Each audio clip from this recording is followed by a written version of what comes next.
Olá, seja bem-vindo, seja bem-vinda. Iniciamos o Evangelho em Espírito e Verdade.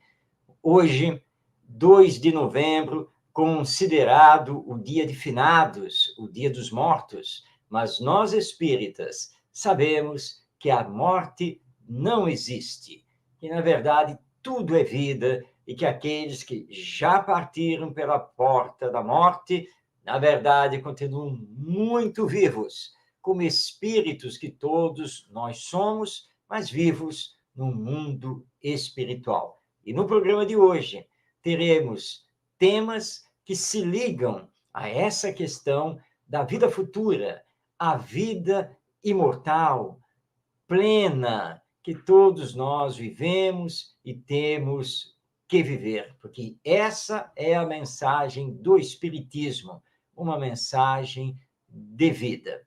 Rogando as bênçãos do nosso Mestre Jesus, damos início, então, ao nosso programa, onde vamos estudar o Evangelho segundo o Espiritismo, os ensinos de Jesus. Vamos também estudar as cartas de Paulo de Tarso e, no final, nós sempre temos aquele companheiro especial que aqui comparece na voz de José Herculano Pires.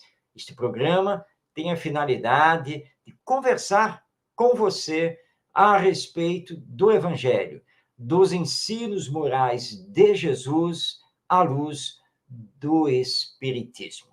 Vamos então colocar na tela, aí lembrando, antes disso, que estamos ao vivo e, portanto, você pode fazer a sua participação tanto através do Facebook quanto do YouTube. Vamos então agora colocar na tela a nossa apresentação de slides. Hoje nós vamos, do Evangelho segundo o Espiritismo de Allan Kardec, estudar o capítulo 6. Vamos dar início ao capítulo 6, que tem por título Consolador Prometido, e especificamente os itens 1 e 2, com o título O Jugo Leve.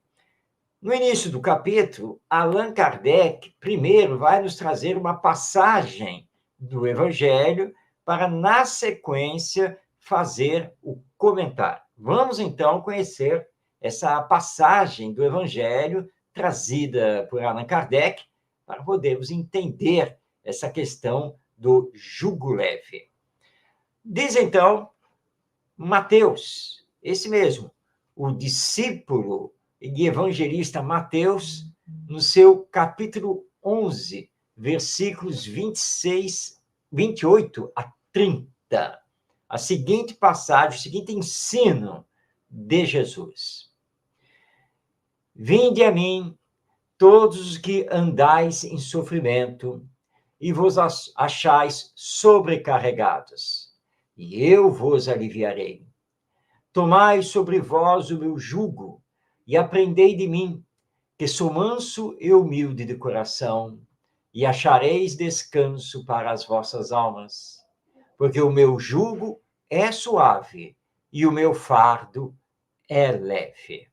A você, nesta data, que está envolvido com a perda de um ente querido, com a lembrança daquele que já de algum tempo partiu de volta para a vida espiritual, lembre que, estando com Jesus, o jugo, ou seja, essa saudade, fica mais suave e você não sentirá tanto esse peso da distância, porque a vida continua e com Jesus nós sabemos que não somos nunca desamparados e que, na verdade, aqueles que já partiram pela porta da morte podem nos visitar, pensam em nós, estão conosco, como nós podemos estar com eles através dos nossos pensamentos, das nossas orações. E quem sabe, se assim for permitido pela lei divina,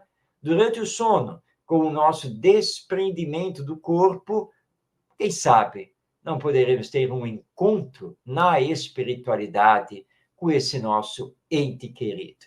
Mas Allan Kardec vai então tecer todo um comentário a respeito desta fala de Jesus, quando ele solicita para estarmos com ele, apoiarmos a nossa vida nele.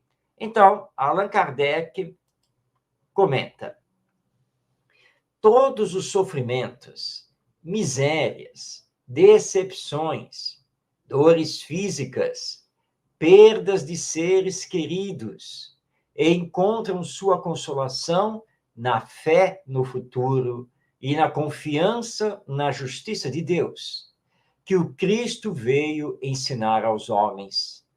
Sobre aquele que, pelo contrário, nada espera após esta vida, ou que simplesmente duvida, as aflições pesam com todo o seu peso, e nenhuma esperança vem abrandar sua amargura. Eis o que levou Jesus a dizer: vinde a mim, vós todos que estáis fatigados, e eu vos aliviarei. O Espiritismo traz uma chave importantíssima para o melhor entendimento dos ensinos de Jesus, e, em particular, este do jugo leve. Acontece que essa chave é a imortalidade. E quando dizemos que somos seres imortais, ou seja, que nunca morremos, estamos automaticamente crendo que a vida continua depois da chamada morte. É o que o Espiritismo proclama como vida futura. Do mundo espiritual viemos, para o mundo espiritual retornaremos. Se não colocarmos a imortalidade da alma e a vida futura, fica muito difícil entendermos este pedido do nosso Mestre Jesus. Nós precisamos colocar a imortalidade da alma, nós precisamos colocar a vida futura para entender por que estar com Jesus vai nos dar esse jugo leve, vai nos dar esse fardo suave. É que Jesus anuncia para nós que toda e qualquer aflição, que todo e qualquer sofrimento passa, e que nada é por acaso, tudo tem a sua razão de ser. Portanto, nós precisamos ter essa confiança que vem através de uma crença, mas uma crença profunda que o Espiritismo nos traz ao explicar o Evangelho através dessa chave da imortalidade da alma.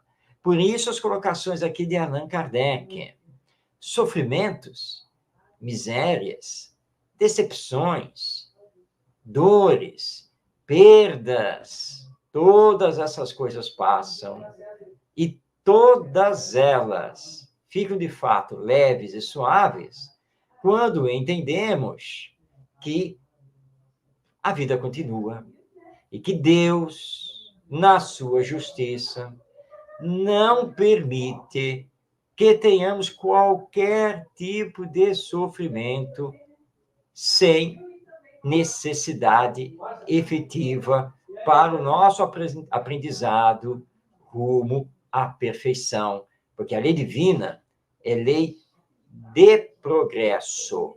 E como somos seres imortais e temos uma vida futura, isso quer dizer que estamos aqui na Terra de passagem.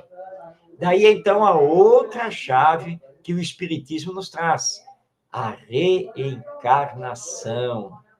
Estamos aqui, nesta existência, sim, reparando o mal que fizemos no passado, mas, ao mesmo tempo, dentro dessa reparação, realizando novas conquistas.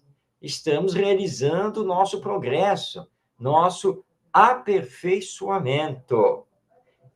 E não tenhamos dúvida, porque temos todas as provas da imortalidade, que daqui a pouco vamos conversar sobre elas. Então, estamos aqui iniciando o capítulo 6 do Evangelho segundo o Espiritismo, o Cristo Consolador, e conversando aqui sobre este ensino, aliás, maravilhoso de Jesus, anotado por Mateus, e que vale a pena nós repetirmos, por isso voltamos aqui o slide.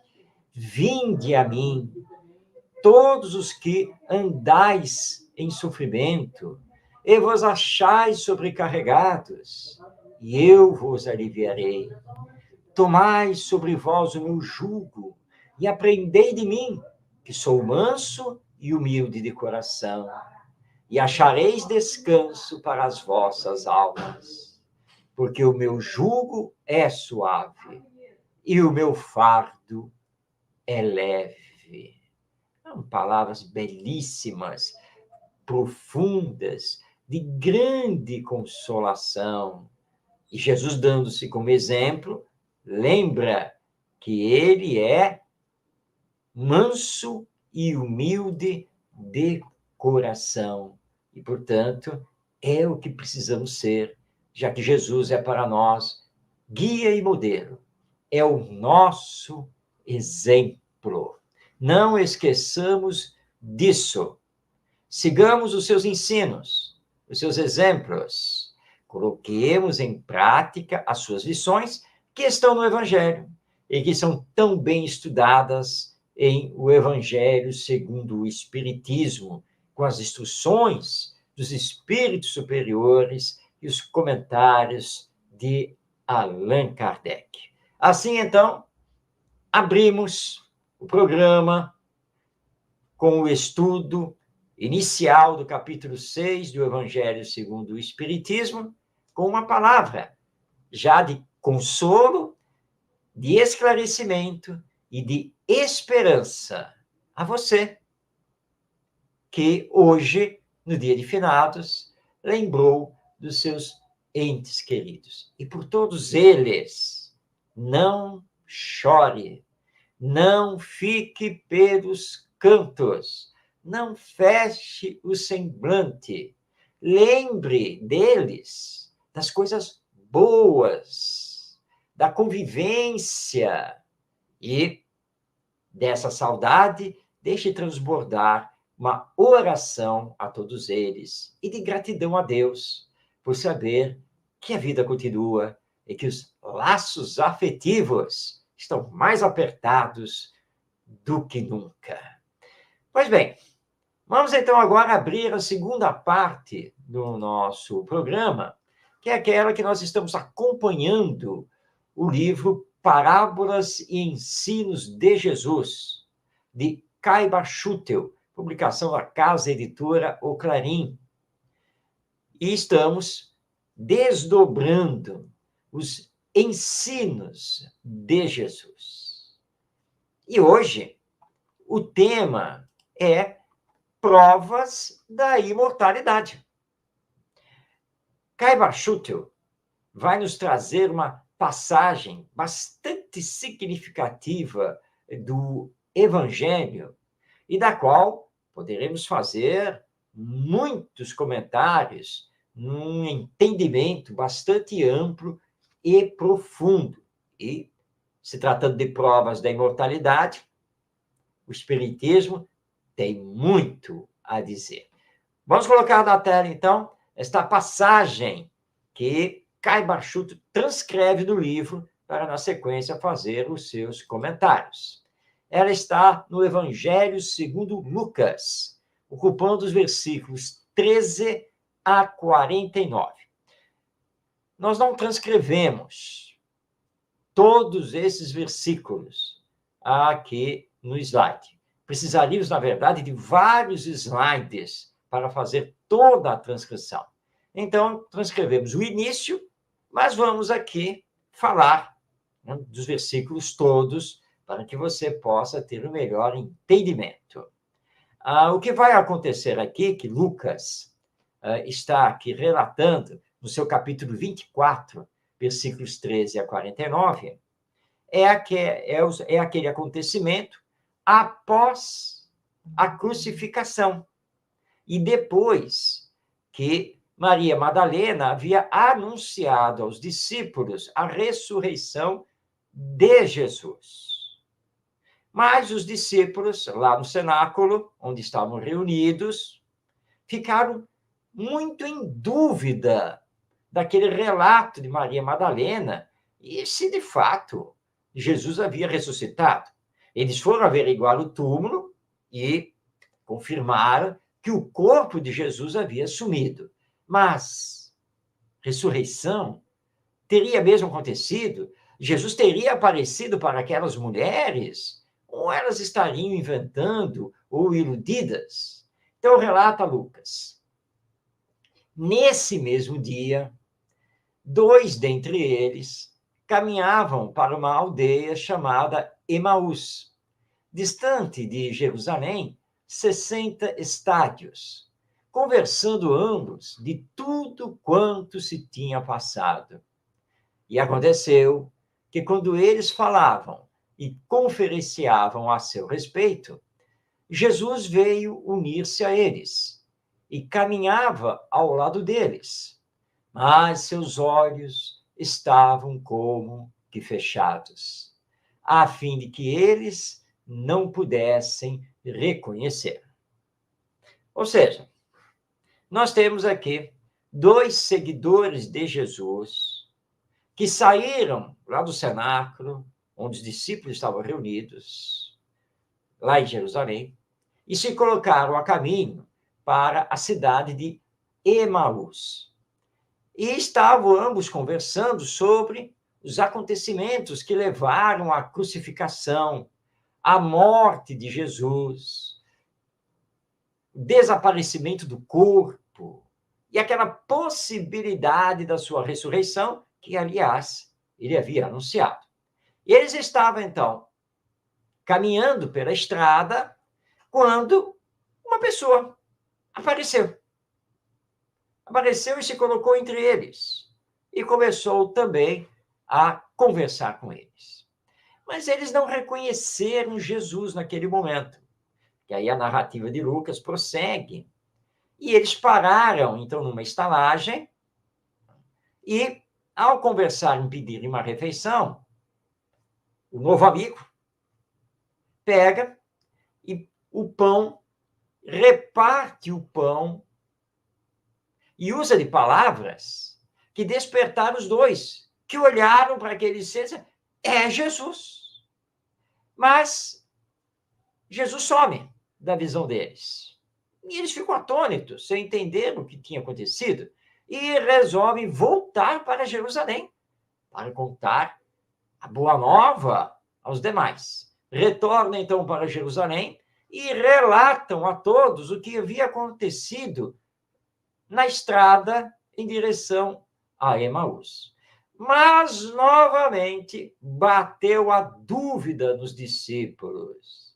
Será mesmo que eles se encontraram com Jesus, que aparece, sabe-se lá de onde, e some de repente? Parece tão estranha essa história. Mas antes que eles pudessem começar a falar, eis que, no meio deles, Jesus aparece. A narrativa de Lucas diz que Jesus não bateu à porta, não abriu a porta. Eles estavam discutindo e Jesus simplesmente apareceu no meio deles. E é aquela famosa cena em que Jesus pede que eles o toquem. Vejam as suas marcas da crucificação. E, para que não houvesse nenhuma dúvida, solicita que eles lhe dessem algo para comer e beber. Lhe dão, ele come, reparte com todos eles, conversa um pouco e desaparece. Do mesmo jeito que havia aparecido, ele desaparece. como explicar isso? Bem, nós sabemos cientificamente que a ressurreição, segundo o significado dessa palavra, que é retornar à vida através do mesmo corpo, ou seja, o corpo que morreu, é impossível. A partir do desligamento final do espírito, o corpo entra em decomposição.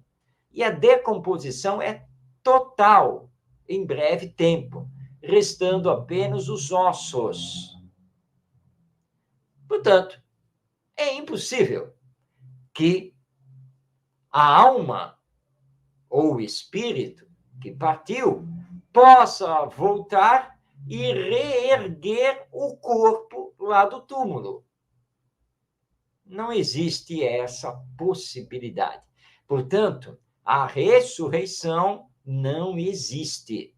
É um equívoco.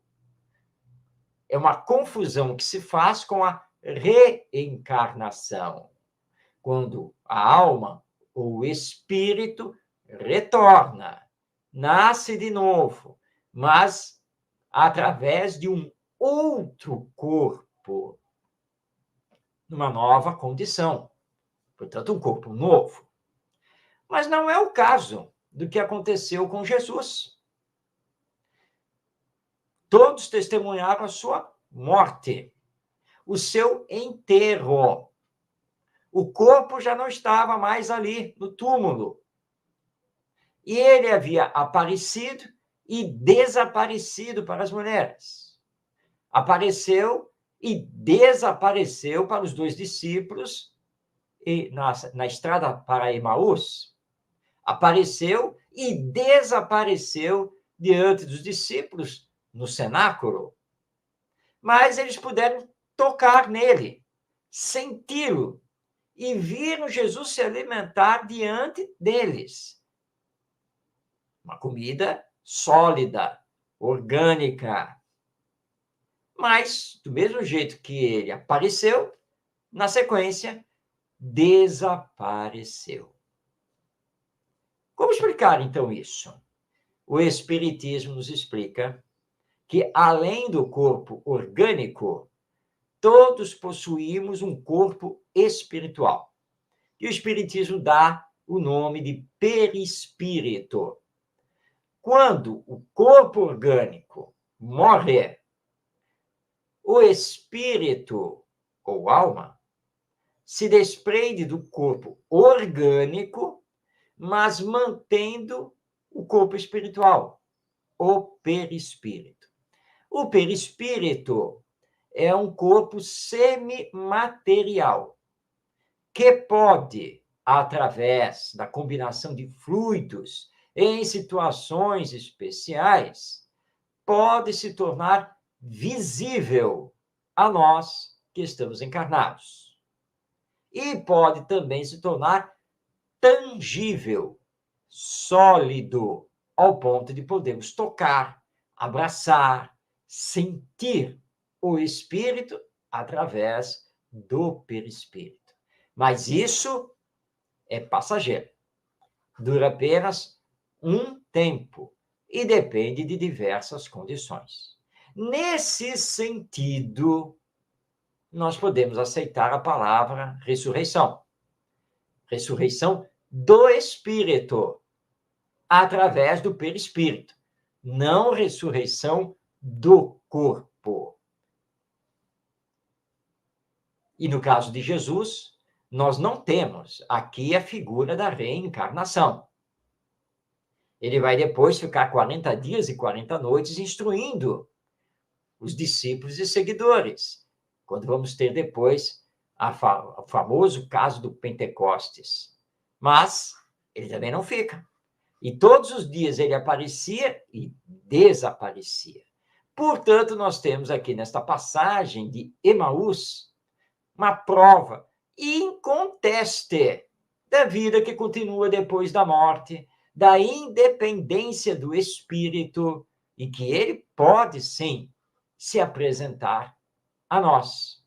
E mesmo que a explicação não fosse essa que o Espiritismo dá, ou seja, da utilização do perispírito, o corpo espiritual, fosse como fosse, de qualquer maneira, nós temos a prova, também inconteste, de que Jesus continua vivo.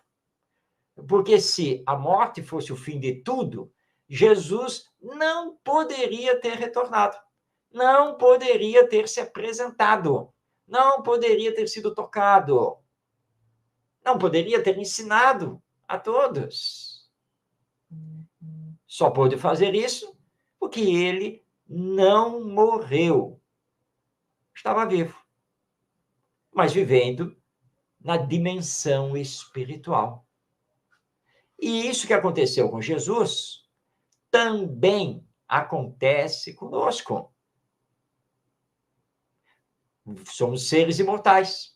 Ninguém morre.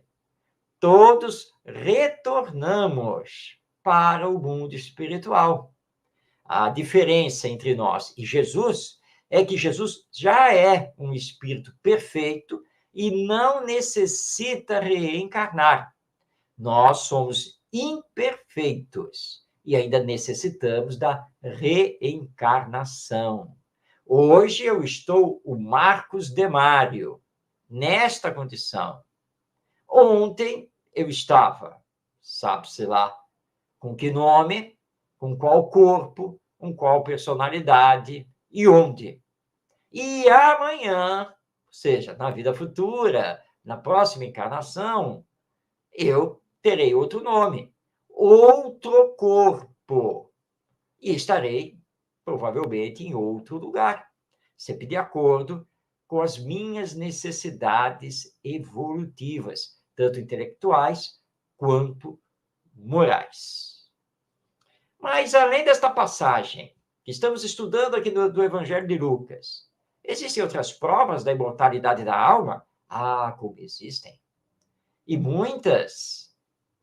E nós temos uma vasta literatura a esse respeito, que o Espiritismo nos apresenta, e diariamente nós temos essa prova nas reuniões mediúnicas realizadas nos centros espíritas espalhados por este Brasil e também mundo afora, onde temos todas as provas de que a vida continua e de que somos imortais.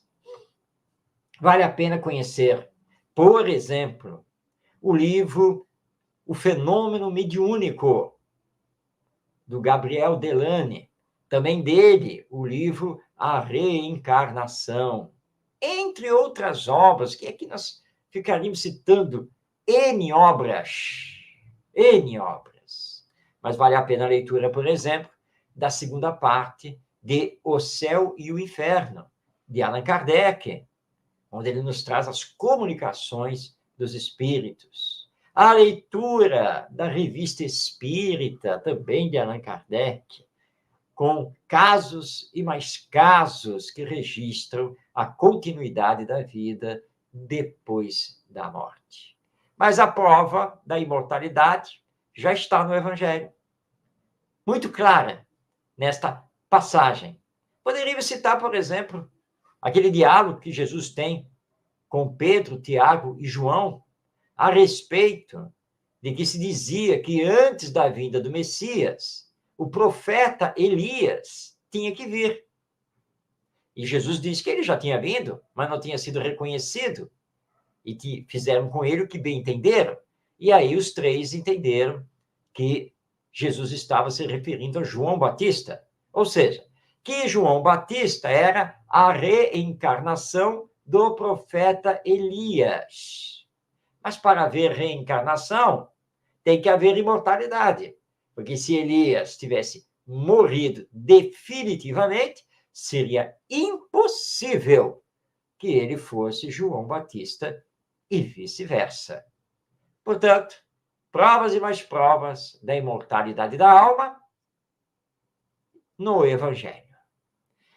Nós vamos continuar estudando os ensinos de Jesus através de Kai Barchutel, no livro Parábolas e Ensinos de Jesus. No próximo programa, fique então ligado para que você possa acompanhar e entender cada vez mais. Agora nós vamos passar para Paulo de Tarso e suas cartas. E nós estamos acompanhando o livro de minha autoria, Paulo de Tarso e as cartas do Evangelho. Você está vendo que embaixo está a indicação de um endereço na internet da Amazon, porque esse livro foi publicado apenas e tão somente no formato digital. Ou seja, não existe esse livro no formato impresso, somente digital, e a venda é uma exclusividade da Amazon. Então, basta você entrar no site para poder adquirir o livro. Hoje nós vamos ver da primeira carta de Paulo a Timóteo, o versículo 12 do capítulo 4, que nos diz: quanto a ti, Timóteo, ser para os fiéis modelo na palavra, na conduta, na caridade, na fé, na pureza. Vamos então compreender esta solicitação que Paulo de Tarso faz ao seu discípulo, o jovem Timóteo, que estava viajando, dando continuidade à divulgação do Evangelho. Essas palavras de Paulo são muito importantes, porque muitos adeptos do cristianismo, então os espíritas, os católicos, evangélicos e outros, muitos alegam ter ainda muito a aprender para que possam se considerar discípulos de Jesus, para que possam se considerar cristãos. Mas ao pensar assim, essas pessoas desperdiçam ótimas oportunidades, porque poderiam estar dando bons exemplos, poderiam estar realizando a caridade, e assim, independente da idade, da posição social e independente das imperfeições morais, poderiam, através, então, do bem, do amor e da caridade, se tornarem seguidores de Jesus. Acontece que essas pessoas, para colocarem os ensinos de Jesus em prática, estão esperando santificação, se tornarem perfeitos, santos, para iniciar a tarefa cristã. Isso é um equívoco, e um equívoco muito profundo, porque para se tornar santo, ou seja, para se tornar um espírito puro, isso só acontece arregaçando as mangas, colocando-se no trabalho, na lida diária a favor do próximo. Quem aguarda ganhar mais tolerância, ser mais paciente, para melhor compreender o outro e assim poder representar Jesus, está perdendo tempo. Somente no exercício da convivência é que podemos melhorar, podemos desenvolver as virtudes. Não é esperando uma santificação que vai vir de fora para dentro, porque isso não acontece. Somos nós mesmos que temos que nos melhorar, nos aperfeiçoar, e só podemos fazer isso no trabalho. Então, não importa as imperfeições morais que tenhamos, precisamos abraçar o trabalho do bem, da caridade, do amor ao próximo. Mas existem aqueles que alegam que estão passando por muitas dificuldades, e essas dificuldades são de tal ordem que fica muito difícil seguir Jesus, fica muito difícil colocar o Evangelho em prática. Mas acontece que a doutrina espírita nos mostra que é justamente a hora da dificuldade a melhor oportunidade de colocar em prática os ensinos de Jesus. Porque a dificuldade nos traz o desafio. E o desafio vai colocar para fora o nosso potencial divino. Portanto, não temos que esperar a ocasião melhor, mais propícia para amar e fazer o bem. Já adiamos o compromisso com Jesus durante muito tempo. Se você não parou para pensar nisso, pense agora. Jesus viveu conosco exatamente há 2023 anos. E nós temos aí praticamente 2000 anos com o Evangelho, com os ensinos morais de Jesus. 2000 anos não lhe parece um tempo bastante razoável? Aproveitemos todas as oportunidades para sermos um verdadeiro cristão, procurando dar bom exemplo, procurando realizar o esforço para sermos bons. Como fazer isso? Por exemplo, meditando nas nossas palavras, medindo-as para não ofender ninguém, vigiar a nossa conduta para não sermos motivo de escândalo, procurar sempre auxiliar, seja quem for. Procurar manter a calma e a esperança diante dos desafios existenciais, controlando os nossos impulsos e tendo mais força de vontade para nos melhorar. Afinal, quem importam todas as palavras do mundo se essas palavras não forem acompanhadas pelo exemplo? Ou seja, para Jesus, não adianta simplesmente discursarmos. Não adianta sermos apenas teoria. Precisamos dar um bom exemplo. E que dizer daquele que se apresenta elegantemente vestido, mas com um coração destilando veneno da inveja e da hipocrisia? Não adianta bater no peito para se dizer cristão, para se dizer espírita, mas de fato não ser. Se você, porventura, está na juventude, cuidado. Não fique deslumbrado com a vida que ainda tem pela frente. Isso não é desculpa para adiar indefinidamente a coragem de assumir seu compromisso com Jesus, que está lhe aguardando a sua iniciativa de amar ao próximo, de fazer o bem. É assim que você vai se melhorar, vai se aperfeiçoar, vai se moralizar, vai se espiritualizar. Nem o Evangelho, nem o Espiritismo pedem santidade. Por isso, Paulo, ao escrever ao jovem Timóteo, seu discípulo, que ele havia enviado para continuar as viagens, para alicerçar as comunidades cristãs. Por isso, Paulo diz a ele na carta: quanto a ti, Timóteo, sê para os fiéis, ou seja, todos os crentes, todos aqueles que estão nas comunidades cristãs, modelo na palavra, na conduta, na caridade, na fé, na pureza. Trabalhe consigo para ser exemplo, como Jesus foi exemplo para todos nós. Esse é o nosso compromisso.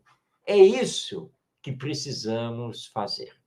Nós vamos dar continuidade ao estudo das cartas de Paulo semana que vem, no próximo programa. E Paulo escreveu 2 cartas a Timóteo. Nós estamos estudando ainda a primeira carta. E depois das cartas a Timóteo, ainda vem outras. E como é bom estudar Paulo de Tarso, ver o quanto ele compreendeu as lições de Jesus, o esforço que fez para ser exemplo e daí porque ele solicitara a Timóteo, e portanto está solicitando a todos nós, para que nos esforcemos para sermos sempre o melhor exemplo. Vamos agora à nossa dica literária espírita ligada ao Evangelho.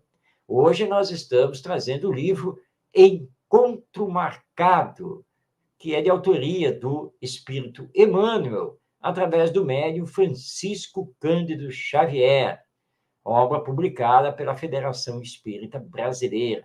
Em Encontro Marcado, nós vamos encontrar mensagens belíssimas de Emmanuel, aprofundando os ensinos do nosso Mestre Jesus através dos princípios que formam a doutrina espírita. Então, essa é a nossa dica literária espírita de hoje, o livro Encontro Marcado, de Emmanuel, através do nosso querido Chico Xavier.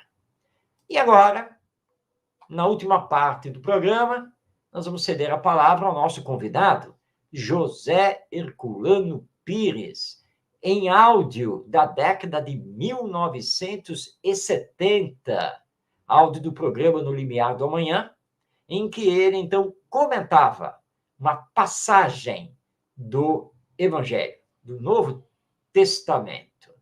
E aquela palavra, ao mesmo tempo, doce, clara e firme, que Herculano Pires tinha, ele que soube muito bem interpretar o Espiritismo e também o Evangelho.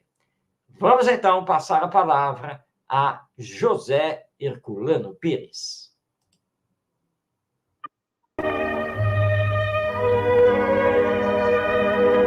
O Evangelho do Cristo em Espírito e Verdade, não segundo a letra que mata, mas segundo o Espírito que vivifica.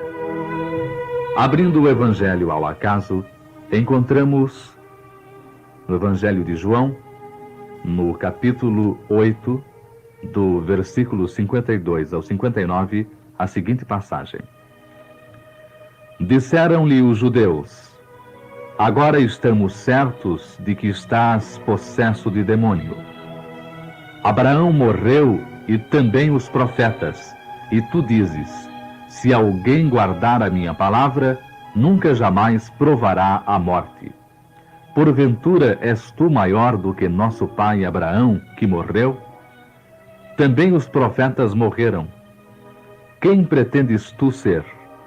Respondeu Jesus: se eu me glorificar, a minha glória não é nada. Quem me glorifica é meu Pai, aquele que vós dizeis ser vosso Deus. Entretanto, vós não o tendes conhecido, mas eu o conheço. Se eu disser que não o conheço, serei como vós, mentiroso. Mas eu o conheço e guardo a sua palavra. Vosso pai Abraão alegrou-se de ver o meu dia, viu-o e regozijou-se. Perguntaram-lhe os judeus: ainda não tens 50 anos e viste a Abraão? Respondeu-lhe Jesus: em verdade vos digo, antes que Abraão fosse feito, eu sou. Então pegaram em pedras para lhe atirar, mas ele encobriu-se e saiu do templo. Vemos nesta passagem do Evangelho de João um episódio bastante significativo que nos traz inclusive informações sobre aquilo que podemos considerar a natureza do Cristo. Vemos que ele, segundo declara neste capítulo 8 do Evangelho de João, não só neste trecho lido, mas também na parte anterior do capítulo, vemos ele afirmar que não pertence ao nosso mundo. Na verdade, sabemos que o Cristo teve a incumbência de criar a Terra, o nosso planeta, o mundo que habitamos. Ele foi o criador, o formador deste mundo. Ele veio, portanto, de esferas superiores, quer dizer, de planos superiores da espiritualidade.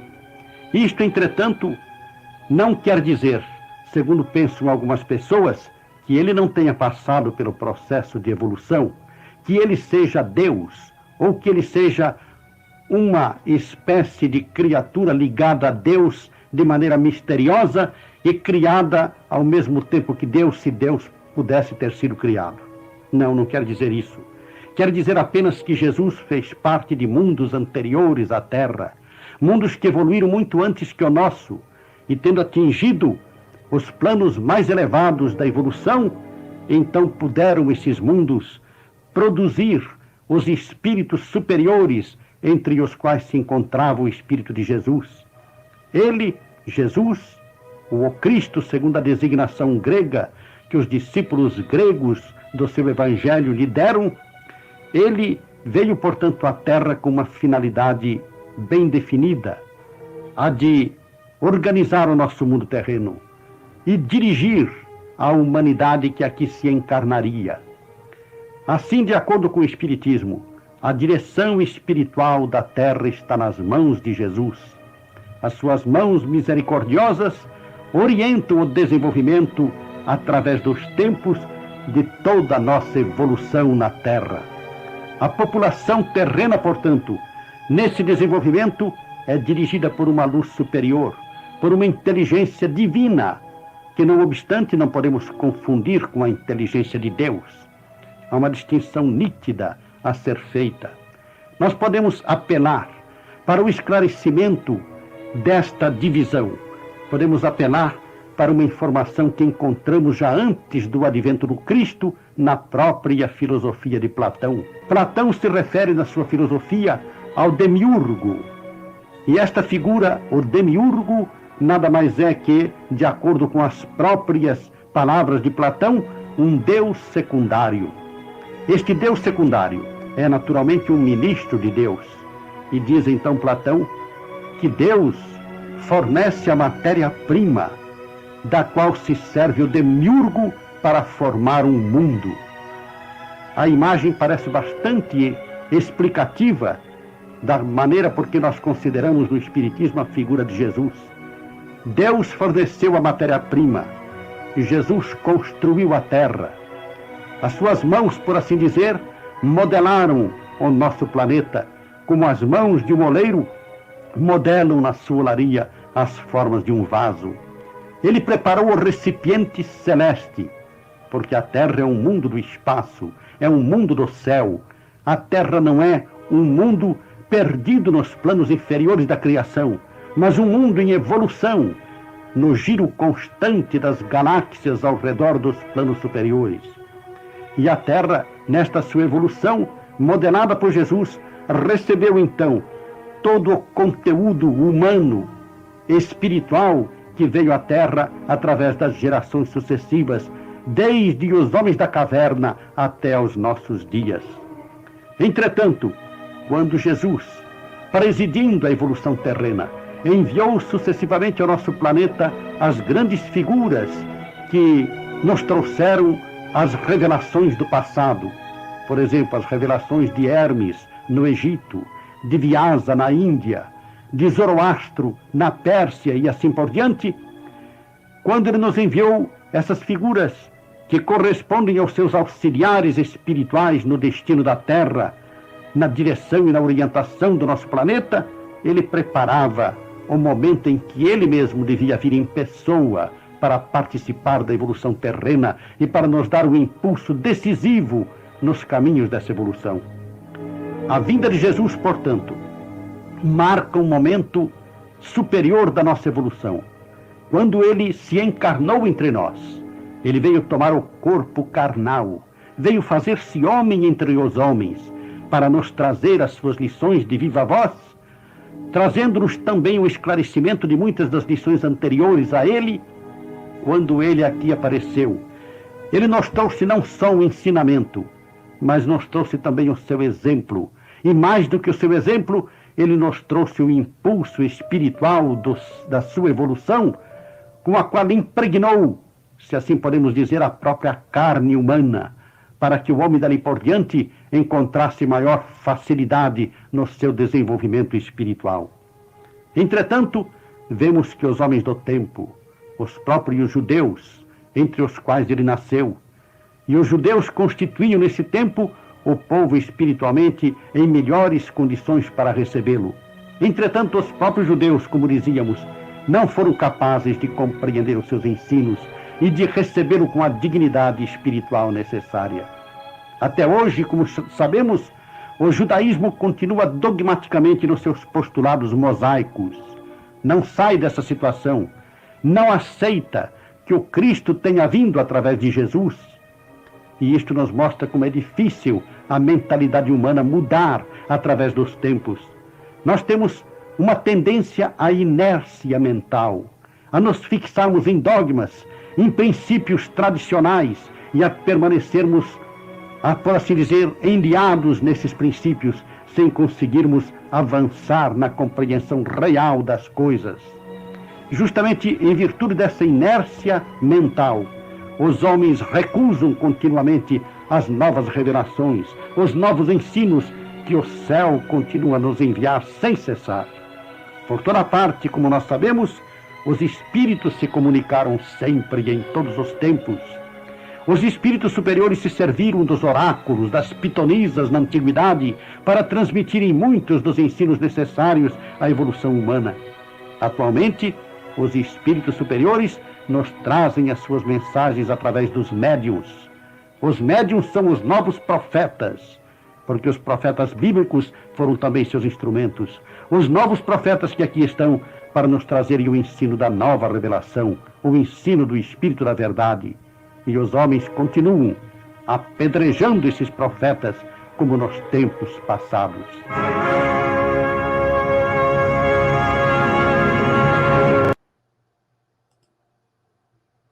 Bem, com essa palavra vibrante de José Herculano Pires, interpretando à luz do Espiritismo uma passagem do Evangelho de João, chegamos ao final de O Evangelho em Espírito e Verdade. E lembrando que nosso programa vai ao ar toda quinta-feira, às 5 da tarde, pela Web Rádio Cristo Consolador, em transmissão pelo Facebook e pelo YouTube. Se você perdeu algum programa, quer rever este programa, vá lá no canal da Web Rádio Cristo Consolador, no YouTube. É só clicar na playlist, você vai encontrar a playlist do nosso programa, poderá assisti-lo a qualquer tempo. Você pode fazer isso também no canal Orientação Espírita. A você que nos acompanhou, que está conosco, você que vem compartilhando o nosso programa com as pessoas, nos auxiliando na divulgação, o nosso agradecimento. E que o conteúdo do programa de hoje, dia 2 de novembro, dia de finados, possa ter aberto a sua mente, possa ter consolado o seu coração, porque a grande mensagem que trouxemos hoje é a da imortalidade da alma e da vida que continua após a morte. Mensagem que já nos foi trazida pelo Mestre Jesus. Paz em seu coração. Um grande abraço e até semana que vem.